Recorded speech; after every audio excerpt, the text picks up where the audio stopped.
So hello and welcome to this interview with Mike Perlow from Perlow Productions and myself, Duncan Robinson. So in this interview, you're going to find out about how and why you should be using video in your marketing to save time, money, and increase enrollments.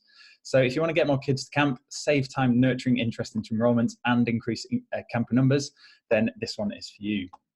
First, I saw some of your videos, Mike, quite a while ago. And first of all, I was really impressed by the quality, which got me interested in setting this interview up. Then when we were chatting a while ago, you showed me an example of the augmented reality project you've been working on, which blew me away. So yeah, really interested to find out more about that.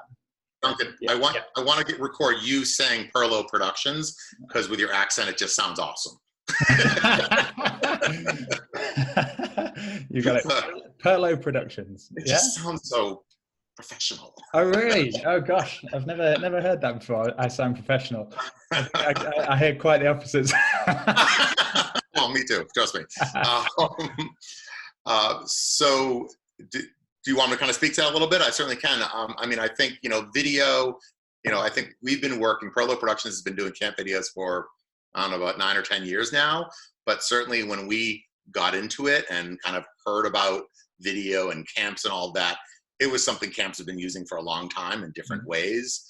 But I think one thing that's clear is, as the camping industry has grown and become more competitive, and there's more camps out there to go after the potential campers. I think camps are trying to find new and different ways to market themselves, to sell themselves to families. The big thing we always talk with camps about and clients in general about is your video has to be more than just look and sound great. It really has to do the job of not selling people on, and this is a problem I found with a lot of camp videos and videos in general, is a lot of camp videos sell you on how amazing and awesome summer camp is. They don't tell you why you should send your child, or if you're a kid, why you should go to that particular camp.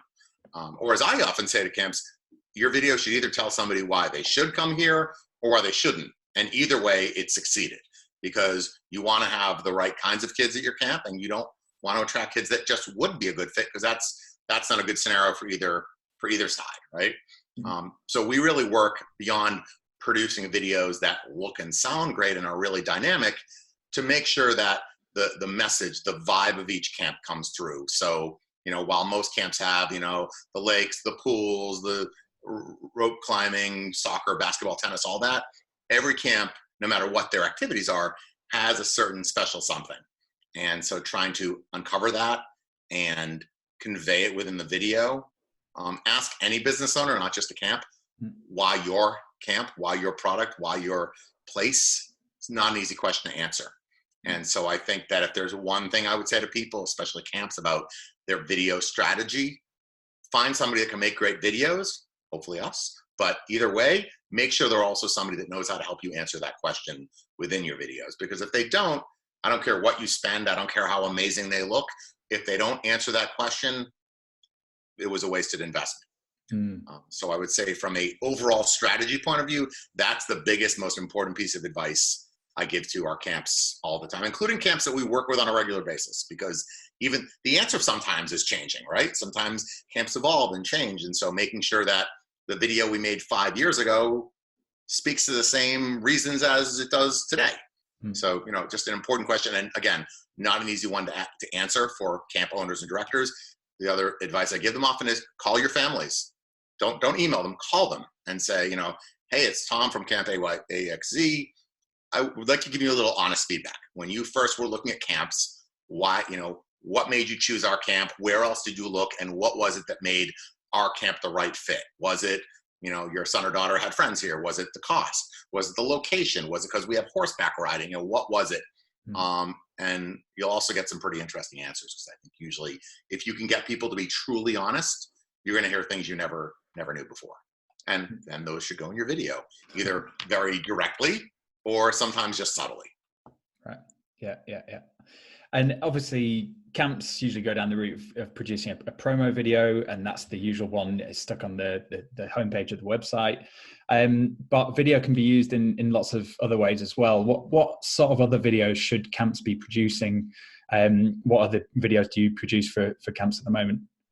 Sure. So I would say the biggest areas we've seen growth in are staff recruiting, again, telling potential hires why they should come and work at your camp. Usually a lot of these people are already interested in working at a summer camp, but why they should come and work at your camp versus other places. And creating, again, recruiting videos. We've done some that are just generally, come work at our camp, here's why you should come work at our camp. And then videos that are more honed into, here's why you should be a group leader or a bunk counselor, whatever their different positions and position names are. So creating videos that they can use, that the camps can use when they're going and hiring staff, and whether it's year-round staff or staff for the summer, that again speaks to what's great about the camp, but what's great about it from an employee's perspective, because it's a very different perspective than as a camper or a camper family. So that's one, the recruiting videos for staff recruiting. I'm very big on aerial video, and I don't mean eye in the sky where we put our drone 3,000 feet in the air and you see all the ants, otherwise known as people, at camp. We shoot most of our camp videos when we're shooting with our drone from anywhere from 15 feet to, I don't know, a couple hundred feet in the air. I'm a big believer in using a drone as a creative tool, not just a big cool view. That's great too. And so one of the things we started doing a few years ago with our aerial video is shooting aerial tours. So it kind of came from, a lot of camps had the interactive tours where you could mouse through different parts of camp, but I always found them very herky-jerky to maneuver through, and I don't think there's much that's engaging about moving around a still image of camp, a place that is everything but still. So to me, like, you're looking at camp, you want to see activity. You want to see the life of the camp. So with our aerial videos, we make a laundry list of every key area of camp, including buildings. And we get shots from up high and then shots from lower down. We make sure we're shooting them when there's activity going on each specific area. And then we edit into this really cool aerial tour. We have our animator create animated bullet points and pieces of information that tell about each area that we're flying over. So as you're seeing it, you're also reading information, but it's presented in a cool, animated, dynamic way that makes it fun and almost feels like an interactive video. It's selling people on your camp without selling them. It's like watching just a really cool aerial video, but at the same time, you're like, wow, so camp has this and they have this, and oh, so that's right near that. And I will tell you that the aerial tours we've done so far for camps, they have told us are among their most useful videos of all the things we've done for them. One of the reasons being that, first of all, obviously they can, even though it has music, they can play it at a camp fair where it's noisy and people can't hear anything being said, but people can watch it and read the text on the screen. It's also something that's just different, right? I mean, we haven't done it for that many camps yet. A lot have shown interest, but because it's new and different, when people see it, they're like, wow, that's so cool. So it makes your camp stand out in that way. The augmented reality, that's kind of a whole nother subject. So I don't know if you want me to touch on that later or now, but yeah, maybe we'll get into that later, because it's, okay. I know it's quite a big thing. Yeah. And I'm trying to think what else. I think just finding different ways to tell stories about camp without making it completely scripted, right? So I've seen some really cool camp videos out there that are, here's the story of the kid being picked up from home and going to camp, and it's all very scripted and sometimes using actors and maybe not, but I don't find that scripted content in general sells families on camp. It's cool, it's entertaining. I've seen some amazingly well done scripted content, but I think when you're watching it as a parent or watching it as a kid, no matter how entertaining you may find it, it feels kind of contrived, even if it's really well done. And so to me, I want to show as much of camp in the real light. Like when we even shoot our regular promo videos, I'd say we stage less than 10% of what we shoot, because we really want to get real moments. I mean, does it mean we've never asked a kid to kick the soccer ball a second time? No, of course we have. But we are generally, I would say that some of the best moments we have in any of our videos have just been real moments. I would say probably the best one ever is actually the staff recruiting video we did for Camp Echo Lake a few years ago. And we had interviewed a counselor. I think she was a soccer counselor. She was running soccer. And we'd interviewed her. So we had a microphone on her, a wireless microphone. And we said, okay, we're done with the interview. Just go out and talk to the kids, and we'll get some sound of you talking to the kids. So she was wearing the microphone through the rest of the period. And thankfully, our videographer kept rolling on her, recording her. And she walked off the field talking to a camper who asked her, what did they ask you about and what did you say? And we recorded the whole thing. Because it's true. and how I feel so lucky that I get to spend every day with people like you. What did they ask you about? Why I loved camp so much. And it's because of you. Yay. And everybody else that I get to spend the day with. And it was the most real thing I think we've ever had in a video. It was shot from behind because she was walking away from us. But I'll never forget the first time I showed it to the camp, and I was like, this is kind of weird, but it's kind of amazing at the same time, and they loved it, and it's the last thing in that video.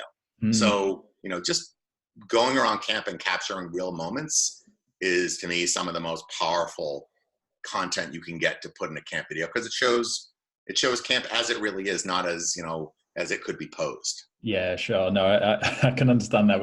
We filmed. We had a couple of days of filming, and like we got all the kids to do a nice testimonial of what they thought about camp, and everyone was scripted, and it was just like it doesn't even sound like it's been written by them. So like the effect that has on people looking at it, it's just like, yeah, right, whatever. You can tell kids to say anything, but if it's not real, then it doesn't work. So I think those real moments are essential. Yeah, it's funny. I happened to speak a week or so ago with one of our camp owners, and we were talking about the first time we worked together, because we've worked for several summers now. And he said to me, he's like, Mike, I remember when you first came to camp, and I said to you, so where's the script?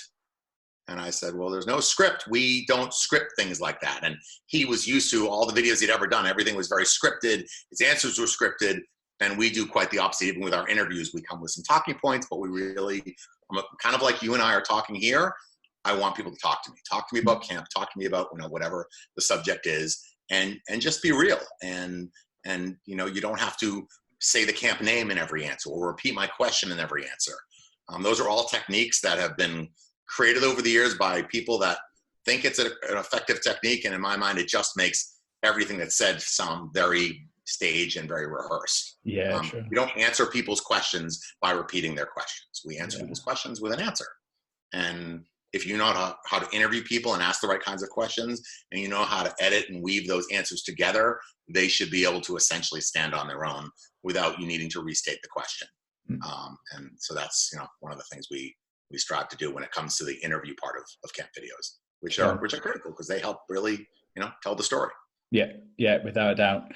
And then once camp's got its videos in place, we've got the videos in place, what other places they can get more views of the video? Obviously, it's about getting eyes on the video, and you know, they can do that on their landing page, but there's lots of other ways of getting eyes on the video. So can you do you help camps with that, or have you seen any good examples of how camps are sort of leveraging those videos to get more views?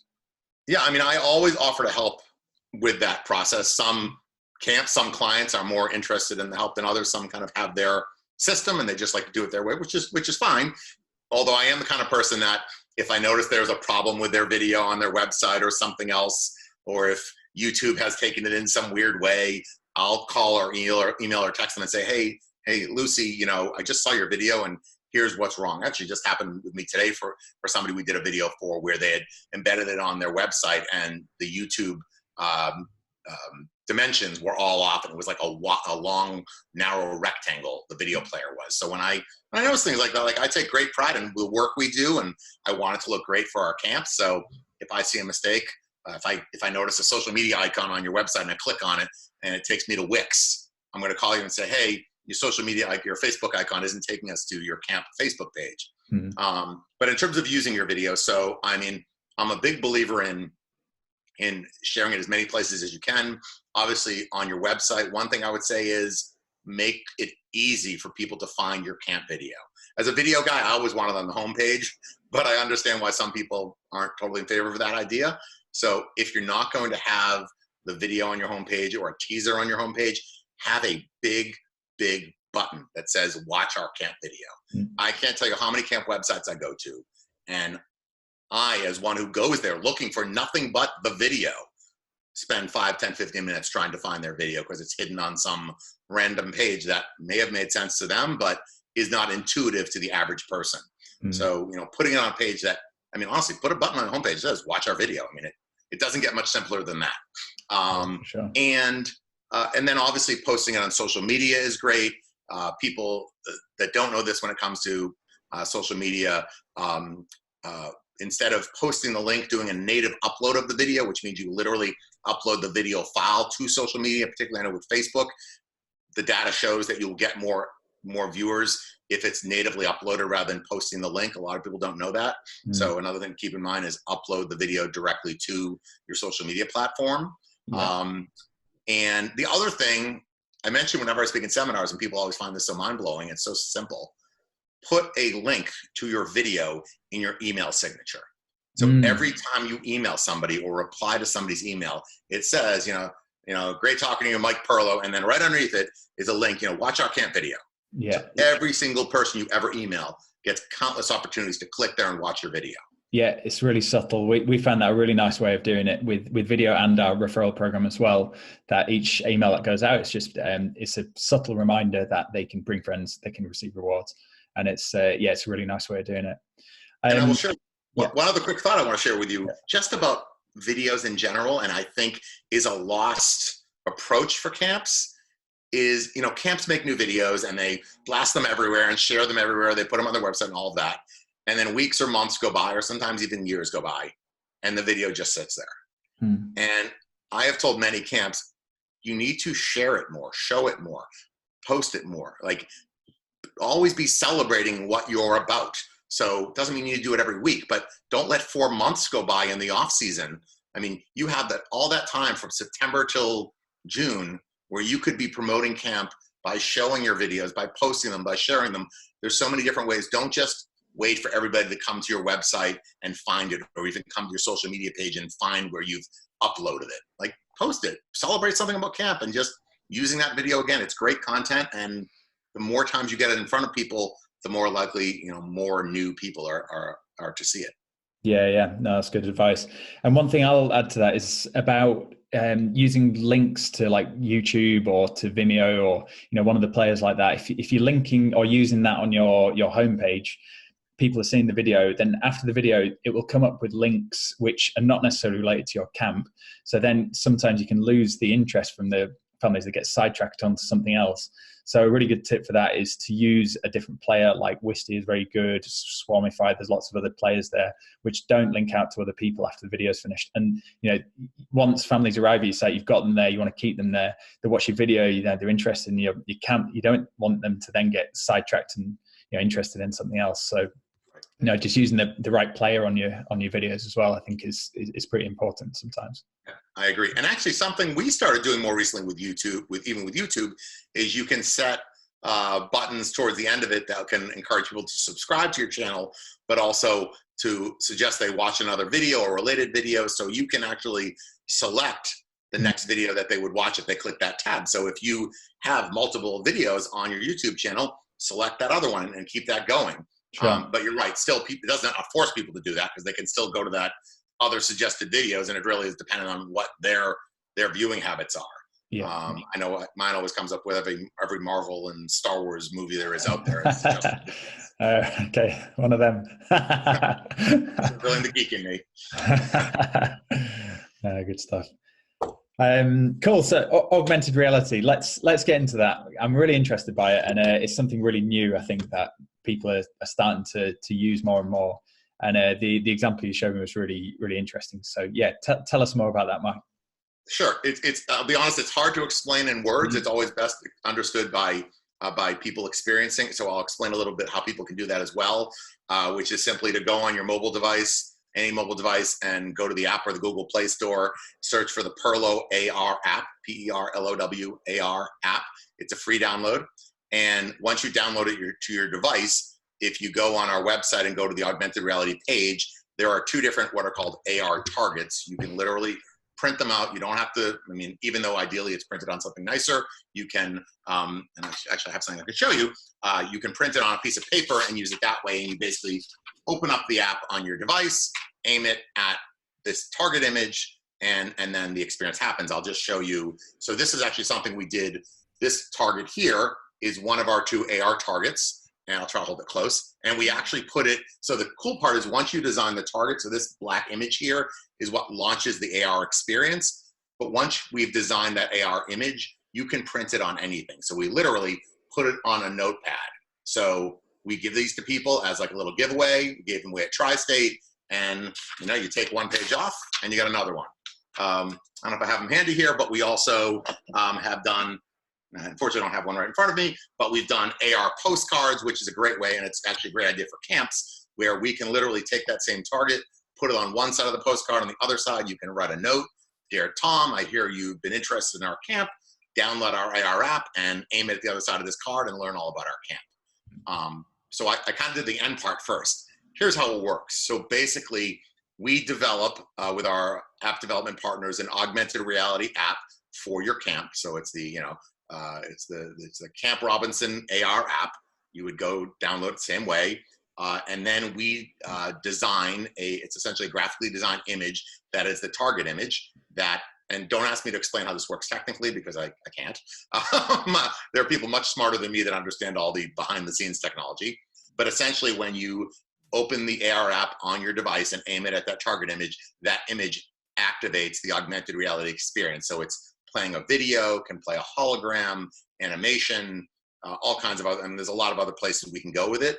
But each image activates a different AR experience. So we have that one I showed you that plays one of our camp videos. We have another one that plays the Perlow Productions promo video. But for a camp, I mean, you could literally send that to a family and they would look at it and they'd watch your main promo video.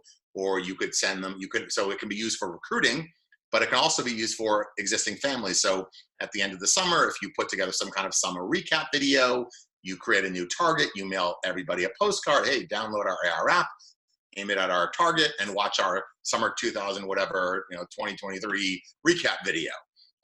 You could use it for sending a holiday card. Same thing. Camp could record a little holiday greeting, mail out AR postcards, and the same experience. If all your families already have the AR app downloaded on their devices, all they need to do at that point is just aim it at the new target. And actually, people always ask, well, can we replace the videos? So as I said, like this one right now launches a certain camp video. It used to launch a different camp video. We swapped it out a few months ago just because we wanted it to create something different, to show something different. And really, the best way I can explain it is it's a dynamic new way to use technology and get people in front of your content. The other part that I can't show here is that when you open the app and you look at it, there are 3 main buttons on the bottom, which is like a pause play button, a restart button, and a hamburger button, which essentially opens up drop downs on both sides of the screen that can then have icons to your social media pages, to pages on your website. It can be a register now, it can be learn more, see more of our videos, anything you want. Those buttons can be customized to take you anywhere on the internet.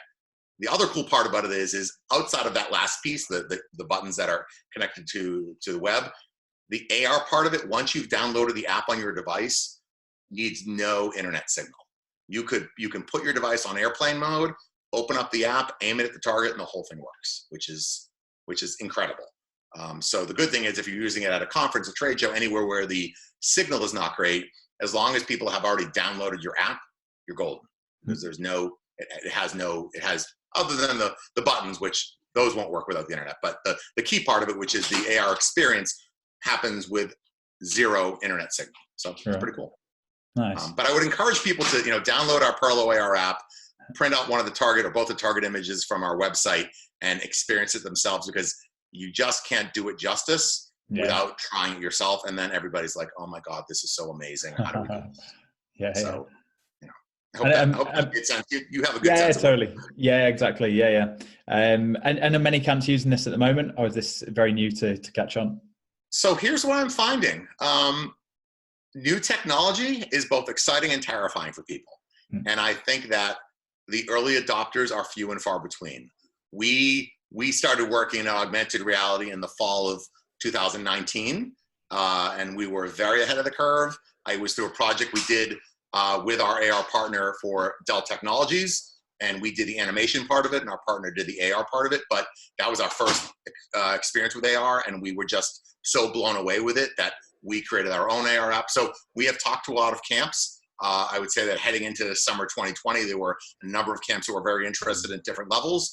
And I have no doubt that, a few years from now, having AR will be like having a website. And what I joke with camps and businesses in general is a few of you are going to be the first, going to be the pioneers like we are with it.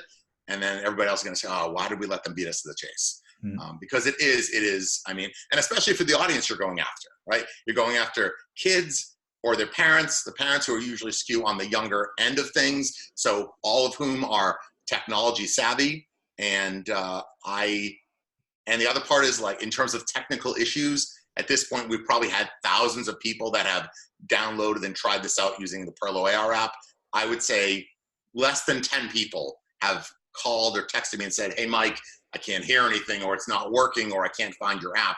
I mean, the success rate on this is incredible in terms of just the general experience for the viewer, which of course, when you're using technology, new technology, if it's not, you'll quickly lose somebody. So that's an important part of what we set up. We use an AR platform that's like considered the best in the industry. So it's cross-platform for, Apple devices and Samsung devices and any other mobile devices. So it really works. My younger son until recently had I think an iPhone 6, and it worked fine on his. So, and that's a few generations ago already in terms of phones.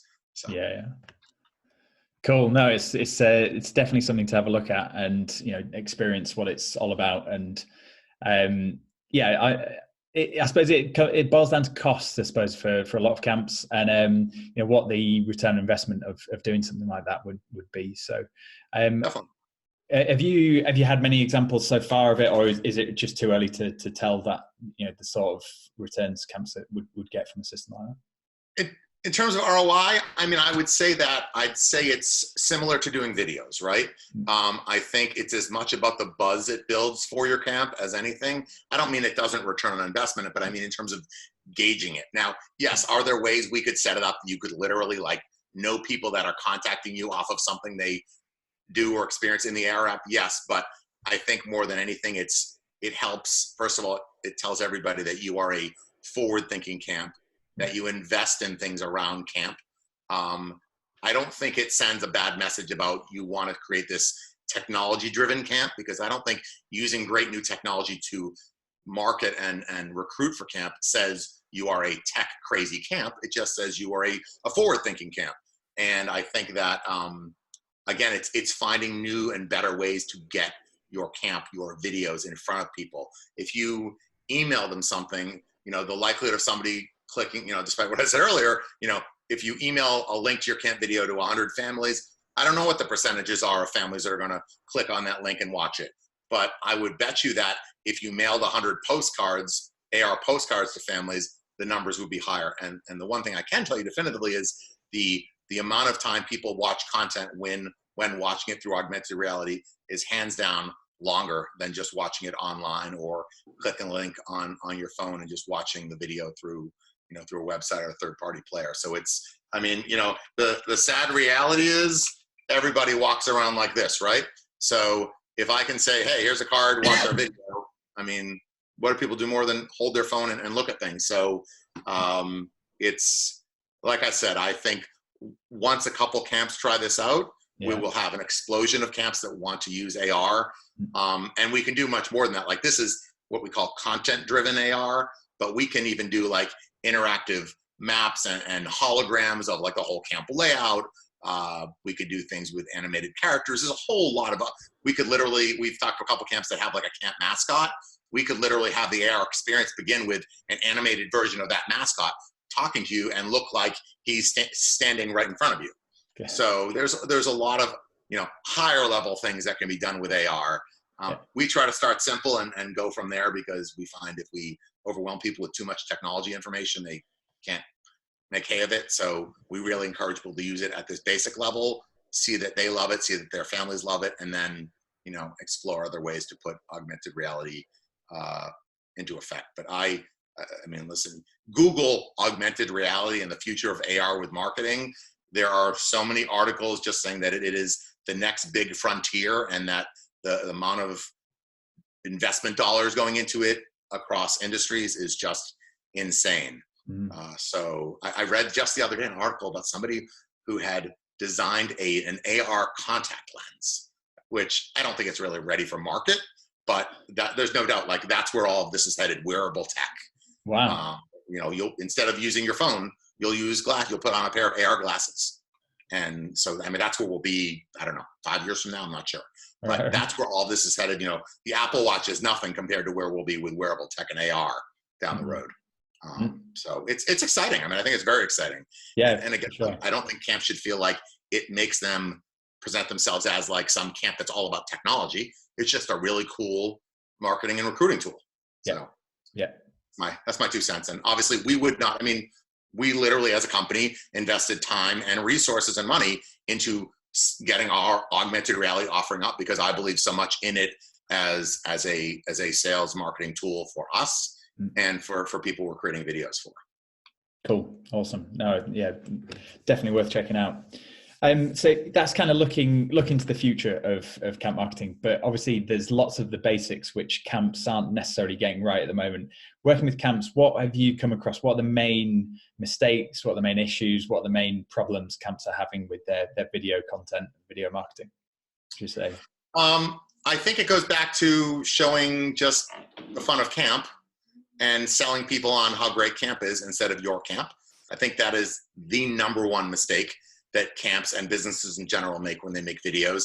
I think many camps, when they list, like if I ask them what makes your camp unique, they often list things that really don't make them unique. So, you know, I've had several camps say, well, we're very anti-technology, so kids have no devices during summer. Well, yeah, you and, you know, thousands of other camps, or we're very big on this. So I think, you know, being able to step back and say, well, maybe we're not as different as we think in these areas, but let's identify where we are. So I think, you know, being honest about who you are, and it's funny. So on the other end of that, I've had this conversation in particular with faith-based camps, but I would say this goes for camps in general. Don't be afraid to be who you are and shout it from the rooftops. I think a lot of times when camps have a certain focus, whether again it's, you know, faith or activity or whatever, they don't want to scare away people by saying they're too much of this. And in my opinion, you should never be scared of that because that's what you are, and you want people to come to your camp who want that, right? So while, you know, if it's a faith-based camp, for example, there may be families that want a little bit more, a little less of that religion, but they're all coming for that. No different than if you're going to a baseball camp. For a baseball camp to say, oh, we don't want to tell people that their kids are going to throw, you know, are going to play 27 innings every day. Well, that's what you do. And if somebody doesn't want to send their kid to a baseball camp where they play 27 innings a day, then they should know that. You know, don't make them feel like you're just going to play toss and hit a few balls during the day. So I think, you know, being honest about who you are as a camp and being proud of it and showing it and showing it off and really making it very clear is important because, again, it's going to attract more of the kinds of people that are a good fit for your camp. And is going to, again, distinguish you because any of those things make you stand out among the crowd of whether it's camps that are offering the same kind of specialties or camps in the same region. Other mistakes with videos, again, going back to the, you know, don't script your answers. We get this a lot with people in general that we interview. Can you give me your list of questions? And I say, well, if you can dig them out of my head, because that's where they sit. I mean, I come in with a list of talking points, but really, I tell people, don't prepare your answers. We're talking about your camp. What can you speak about more easily than your camp? Like probably the biggest passion of your life. So just like, you know, like you're asking me about my business, right? Like, did I need to prepare answers to talk about my business? Do you, Duncan, need to do that for yours? No, because if it's something you're passionate about, just talk about it and be honest about it. And the best answers will come out that way. So I think, you know, realizing that, you know, and honestly, I always say to people, if we ask you a question you really struggle to answer, just tell me and we'll take a little time and think about it. But 90% of the questions we're asking in camp interviews are very easily answered questions. And I think the best answers are the ones that are natural. Let me think what else. I think the other part that I try to convey to camps in general is don't dread the idea of shooting new camp videos that coming summer. If you work with the right company, the right team, it should not be a burden on you. Does it take some of your time when we're at camp? Sure. Does it ruin your day? Does it take you away from all your day-to-day? It shouldn't. It doesn't when we're at camps. And, you know, sometimes the first time we're working at camp, the first day we're there, may be a little bit more taxing because we're trying to get our bearings as well. but usually we ask the camp to give us somebody that knows camp well and kind of take us around and give us a lay of the land. But once we know where we need to go and what we're doing, we're pretty, self-sufficient, and we really try to avoid getting the camp to reschedule things or set up things at a certain time. We really want to capture them when they're happening. There are times when there's, say, like a certain activity that just doesn't happen to be going on when we're there. And so sometimes they may put together a small golf activity or whatever it is. Sometimes the big theater performance isn't happening for 4 weeks. So they do a little mock performance for us, things like that. But in general, I think, we want you to be excited about having us there when we're shooting your videos. The staff and the campers usually love it. We're very respectful. My team they're all great around the kids with the staff. We've never once had any issues whatsoever. Usually the biggest issue is everybody wants to be interviewed. When can you interview me? Can you interview me? Can you interview me? No, I always defer it to the camp director or the camp owner. Speak to so-and-so. He or she is the one that's deciding that. If they say yes, happy to interview you. And speaking of which, don't try to interview 100 people, because if you're doing a 3-minute video, or even if you're doing a 10-minute video, you can only include so many people's sound bites in one video. So pick different people that represent, different areas around camp. I always say, make sure each person you're interviewing has a purpose. Why are we speaking to that person? If I'm interviewing 2 people that are going to tell me the same exact thing, we only need one of them. So really make sure there's a reason that each person is speaking or being interviewed, and focus on what you want them to talk about. So I think, not following some of those rules are some of the mistakes camps make. And honestly, just sticking with their videos for way too long. And I know I have my own agenda for people doing new videos, but honestly, I see some camps that have had videos, since I was at camp. And that was more than a few years ago now. So I think, listen, it's an investment and it's time and effort, but you need to be updating your videos. You can't have kids that are married that were 12 when they're at your camp, or even in college at your camp. And you need to. No, that's interesting. Yeah, we aim to do pretty much one a year, and occasionally we'd give it a rest for a year and do something else. But yeah, it's got to be fresh. Families coming back, seeing that, it's just, it looks amateur. So yeah, it's got to be fresh. Definitely. Yeah. And I think sometimes camps fall so in love with the video they've had for so many years that they're scared.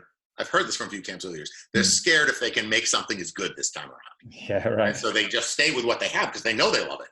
Yeah. But I always say, like, if people watch your video and it's obvious that it's dated, that's not doesn't speak well of your camp. No different than if people show up at your camp and the equipment is dated, right? If things are dated, if you have payphones all around camp, well, you wouldn't have camp, but you get my point, right? If you have payphones all over someplace, kind of dated. So, I think it's no different than sports equipment or anything else you would have at camp. Camps spend lots of money to keep their facilities updated, their equipment updated. Same thing has to go with your marketing tools. Yeah, for sure. Cool. Mike, is there anything that I haven't asked you which you'd like me to ask? Trying to think what else we have touched on. I think just real. So yeah, so one other thing I would just mention about is, so many camps we work with have, summertime staff that shoots videos. And many times we hear from camps, well, we have a staff and they do our summertime videos and our recruiting videos. I would respectfully say that having that staff is awesome, and they're the perfect people to do your videos that you send to as a camp parent. They're the perfect videos to send home to parents, to send to the campers at the end of the summer. But there's a big difference between that and creating a well-strategized recruiting video. And so realizing that it's not just because you have a guy or girl who's in college and knows how to shoot and has a GoPro and can put a drone in the air, that does not make an effective recruiting video. So realizing that, don't get me wrong, there's a few camps I've seen over the years that have just found that amazing diamond in the rough that just rocks it, but those are few and far between. Knowing that you have that summertime staff that can make lots of great content for you ongoing during the summer, but committing to, as I like to say, creating a marketing video that's as great as your camp. And if your videos aren't as great as you, there's that disconnect there. So realize that my point is there's a place for both. And that goes for your marketing in general. There's nothing wrong. We shoot, when we're on productions, we shoot behind the scenes videos with our iPhones. Right? I do it all the time because it's great. We get pictures, we get little video clips. I post them on social media. It's fun. It's real. We don't use that kind of footage typically for our client productions other than in a unique circumstance. So realizing that there is a place for both consumer kind of video and professionally structured and created videos, and you really want to have both. Yeah. So not one, not the other. I don't tell people stop using those kids during the summertime. I say that's great, that's fantastic, that's an important part.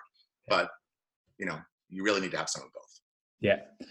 Yeah, definitely. And one thing I like to see is when you've had I suppose a series of promo videos done over the years. I think if you can show that on your website as a camp, I think that shows really good consistency, that it's not just good one year and you've captured that and you keep that for a long time. It's good every year. You're consistent, and they could expect that to be the same the following year. And I think that's a nice way of showing it. So yeah, definitely recommend getting promo videos done. I'd try and aim for every year, but if budget's an issue, then sure, every 2 years I think is a maximum. I think even it doesn't have to be that you do a new promo video every couple of years, but just constantly adding new content, right? So that's what I'd say our best camps do. We might do the promo video one year, and the next year we might do some recruiting videos for staff, and next year we might do an aerial tour, but we might also update the original video with some new footage we've gotten. So constantly updating your videos and creating new content. And then at a certain point, being able to step back and say, you know what, it was 4, 5, 6 years ago, and we did our main promo video. It's time to do something new and fresh and different. And not being afraid of how are we going to top the last one, because just making something new and different will get it in front of new people. So that's as important as anything else. Yeah, and I was reading some interesting research about how long your business needs to be in the mind of someone else. And as a camp, the families need to have been thinking about you for 7 hours before they make a decision about whether they're going to enroll in that camp, unless they've been referred by someone. But if they arrive on your website, they see your video, you need more than just one video to capture their attention. You need more than that just to get them to enroll that year. You need video from previous years. You need other blog content on there. You need lots of other content to nurture them down that funnel. And video is a great way of sort of speeding that process up, and really lodging that image of what camp is in the mind, so they're thinking about it more often, and then they're more likely to make that buying decision at the end of it. So 7-hour videos is a new trend then. 7-hour video. Oh, can you imagine? Holy cow! we shot for 2 days to get a 3.5-minute video. So a 7-hour video, blimey, there needs to be. We finally make use of everything we shoot at camp. That's good to know. I've never heard that number. That's interesting. 7 hours. Yeah, I did not know that. Good to know. Cool. Well, no, it's been really good to chat to you, Mike, and get all your experience and knowledge about shooting videos and augmented reality. I'm really interested to try it and see what that's all about. So yeah, thanks very much for coming on and sharing all that with us, Mike. My pleasure. Awesome. Well, I'll put in the show notes where people can find out about you. But it's Perlow Productions. Very nicely spoken as well.